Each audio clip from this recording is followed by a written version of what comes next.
खबर है झारखंड में फिर से नहीं होगा लॉकडाउन। दोस्तों बेहद बड़ी खबर आ रही है। झारखंड में कोरोना संक्रमित मरीजों की संख्या में इजाफा एक चिंता का विषय बनता जा रहा है। आपको बता दें कि झारखंड में कोरोना वायरस के प्रसार को रोकना एक चुनौती साबित होता जा रहा है। जी हाँ, खबरों के अनुसार इस दौरान लॉकडाउन को लेकर चर्चा के बीच वित्त मंत्री रामेश्वर उरांव ने लॉकडाउन की खबरों का खंडन किया है। जी हाँ, आपको बता दें कि वित्त मंत्री रामेश्वर उरांव ने कहा, झारखंड में फिर से लॉकडाउन नहीं होगा। लॉकडाउन की आवश्यकता नहीं है। जहां संक्रमण का खतरा है वहीं सख्ती की ज़रूरत है और वहां सख्ती बढ़ाई भी जा सकती है। खबर है झारखंड में मिले उच्च गलनांक वाले टंगस्टन केंद्र की मंजूरी के बाद शुरू होगा खुदाई।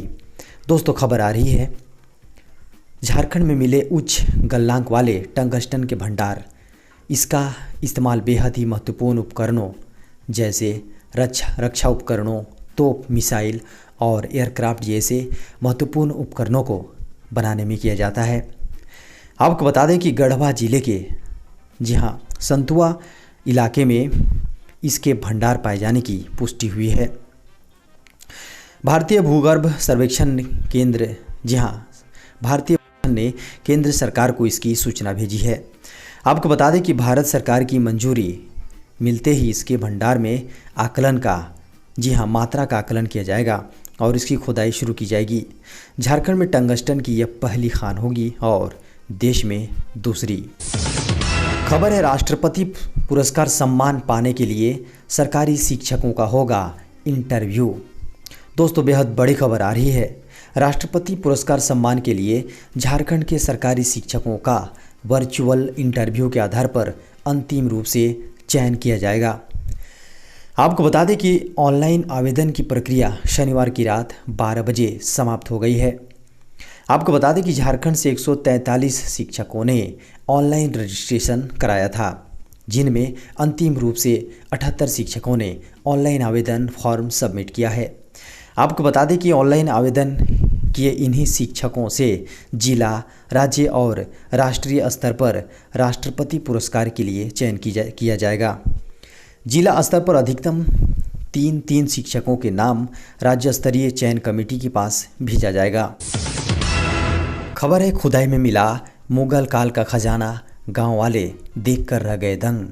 दोस्तों झारखंड के पलामू जिले में खुदाई के दौरान घड़े के अंदर से चांदी के सिक्के मिले हैं। आपको बता दें कि इसे देखकर सभी हैरान हैं। ग्रामीणों को जब घड़े के अंदर चांदी के कई सिक्के मिले तो उन्होंने इसकी सूचना पुलिस प्रशासन को दी। फिलहाल इस पूरे मामले की जांच प्रशासन द्वारा किया जा रहा है। जी हाँ, आपको बता दें कि पूरा मामला पलामू स्थित पांकी के नौडिहा गांव का है, जहां पर खुदाई के दौरान यह खजाना मिला है। यहां पर ज़मीन में समतलीकरण का काम चल रहा था। इस दौरान करीब दोपहर 3 बजे सिक्कों से भरा घड़ा मिला। बताया जा रहा है कि ये सिक्के मुगल काल के हैं। ग्रामीणों ने घड़े में चांदी के सिक्के देख पुलिस को इसके बारे में सूचना दी। मौके पर पहुंची पुलिस ने घड़े और सिक्के दोनों को जब्त कर लिया है। खबर है, किसानों की आमदनी बढ़ाने के लिए सरकार जल्द लगा सकती है कीटनाशकों के इस्तेमाल पर बैन। दोस्तों केंद्र सरकार ने इंडियन गवर्नमेंट ने खेती के काम में आने वाले 27 कीटनाशकों को प्रतिबंधित करने का फैसला किया है। इसके लिए 14 मई 2020 को अधिसूचना का मसौदा जारी किया गया है। सरकार ने इस पर लोगों को चर्चा करने और अपनी राय देने के लिए 45 दिनों का समय दिया है। जैसी कि संभावना थी, कीटनाशक उद्योग अपनी पूरी ताकत से इस अधिसूचना के खिलाफ हर तरह की लॉबिंग कर रहा है। कमाल की बात यह है कि रसायन और उर्वरक मंत्रालय ने भी कृषि एवं किसान कल्याण मंत्रालय को पत्र भेजकर लगभग उसी भाषा में इस कदम का विरोध किया है जिस भाषा में उद्योग जगत इसके खिलाफ कमर कस रहा है। आपको बता दें कि उद्योग जगत का आरोप है कि सरकार का यह फैसला जल्दबाजी में उठाया गया है। खबर है, CBSE 12वीं का परीक्षा का परिणाम घोषित। दोस्तों केंद्रीय माध्यमिक शिक्षा बोर्ड यानी कि CBSE ने सोमवार दोपहर 1 बजे 12वीं कक्षा का परीक्षा का रिजल्ट जारी कर दिया है। आपको बता दें कि 88.78% छात्र छात्राएँ पास हुए हैं। 12वीं के छात्र छात्राएँ CBSE के ऑफिशियल वेबसाइट cbseresults.nic.in पर जाकर अपने रिजल्ट चेक कर सकते हैं। परीक्षा परिणाम देखने के लिए छात्र छात्राओं को अपने रोल नंबर की ज़रूरत पड़ेगी। ऐसे में रिजल्ट देखने के लिए अपने रोल नंबर को तैयार रखें और इसके बाद पूरी प्रक्रिया, जी हाँ, पूरी प्रक्रिया अपनाएं। खबर है, कोरोना वायरस महामारी का व्यापक असर पड़ सकता है शिक्षा पर। 1 करोड़ बच्चे नहीं लौट पाएंगे स्कूल। जी हाँ, बेहद बड़ी खबर आ रही है। कोरोना वायरस ने पूरी दुनिया में कहर बरपाया है। आपको बता दें कि करोड़ों लोग विश्व में इसके चपेट में आ चुके हैं।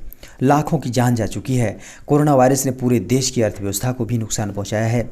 इसी के साथ बच्चों के भविष्य पर भी बुरी तरह से प्रभाव डाला है। बच्चों के लिए भविष्य पर भी, जी हाँ, बच्चों के लिए काम करने वाली संस्था सेव द चिल्ड्रन संस्था ने इस संबंध में एक रिपोर्ट तैयार की है। आपको बता दें कि इस रिपोर्ट में संयुक्त राष्ट्र के डेटा का हवाला देते हुए लिखा गया है कि अप्रैल 2020 में दुनिया भर में 1.6 अरब बच्चे स्कूल और यूनिवर्सिटी नहीं जा सके। यह दुनिया के कुल छात्रों का 90% हिस्सा है। खबर है, भारत और चीन के बीच आज होंगी चुशुल में चौथे चरण की कोर कमांडर स्तर की बैठक।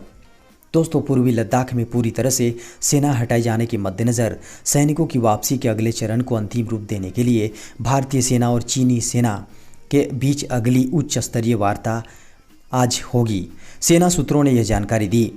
आपको बता दें कि इस बैठक में LAC पर सेनाओं को अलग करने के दूसरे चरण को लेकर चर्चा हो सकती है।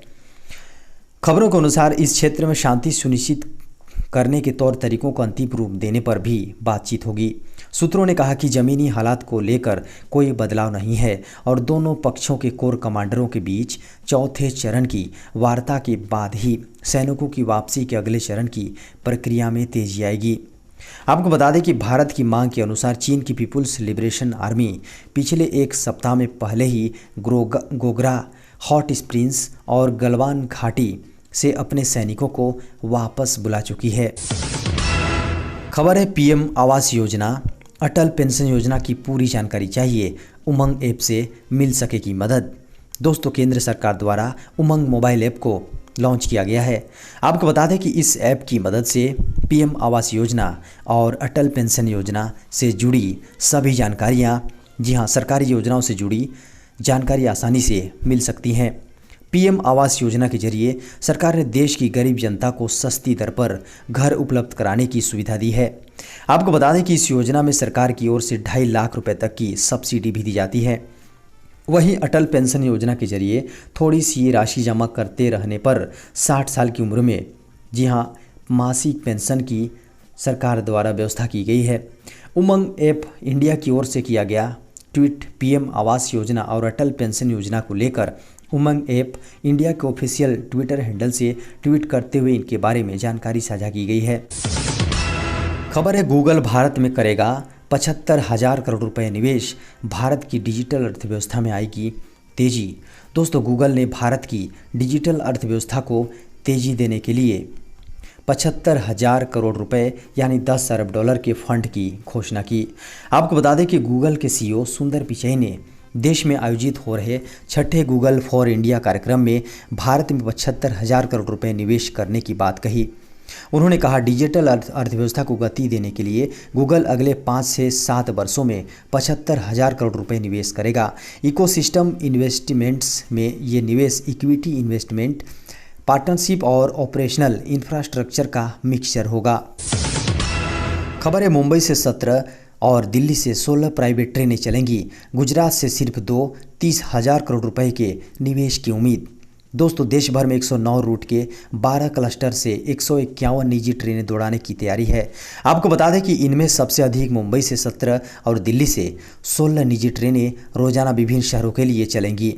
इसके अलावा हावड़ा से 9, मध्य प्रदेश से 6, राजस्थान और बिहार से 7, गुजरात और झारखंड से 2, हरियाणा और पंजाब से 1 ट्रेनें चलेंगी। 45 ट्रेनें दक्षिण भारत के विभिन्न शहरों से चलाई जाएंगी। आपको बता दें कि इसके लिए रेलवे मंत्रालय ने रिक्वेस्ट फॉर क्वालिफिकेशन निकाल दिया है और 6 से 8 माह में फाइनेंशियल बिड्स निकाले जाने की पूरी संभावना है। आपको बता दें कि इस प्रोजेक्ट में लगभग 30,000 करोड़ का निजी निवेश किया जाएगा। हर ट्रेन में कम से कम 16 कोच होंगे। ट्रेन के लोको पायलट और गार्ड रेलवे के ही होंगे। सेफ्टी क्लियरेंस भी रेलवे देगा। खबर है, मोदी सरकार देश को फ्री में दे रही है गैस सिलेंडर, तुरंत करें रजिस्ट्रेशन। दोस्तों, गैस सिलेंडर वायुमंडलीय दबाव के ऊपर गैसों के भंडारण और रोकथाम के लिए एक दबाव पोत है। उच्च दबाव वाले गैस सिलेंडर को बोतल भी कहा जाता है। आपको बता दें कि कोरोना संकट के बीच मोदी सरकार ने देश के गरीब परिवारों को मुफ्त में रसोई गैस सिलेंडर उपलब्ध कराने की योजना और 3 माह के लिए बढ़ा दी है। प्रधानमंत्री उज्ज्वला योजना के तहत उन्होंने तीसरा सिलेंडर नहीं लिया है। जिन्होंने तीसरा सिलेंडर नहीं लिया है वह सितंबर तक इसे मुफ्त में पा सकते हैं। जी हाँ, ऐसे में अगर आप गरीब परिवार से हैं और अभी तक इस योजना का लाभ नहीं लिया है तो इसके लिए आवेदन कर सकते हैं। उज्ज्वला योजना के लिए रजिस्ट्रेशन करवाना बेहद आसान है। प्रधानमंत्री उज्ज्वला योजना के तहत गैस कनेक्शन लेने के लिए बीपीएल परिवार की कोई महिला आवेदन कर सकती हैं। आप खुद इस योजना से जुड़ी आधिकारिक वेबसाइट pmujjwalaYojana.com पर जाकर विस्तृत जानकारी ले सकते हैं।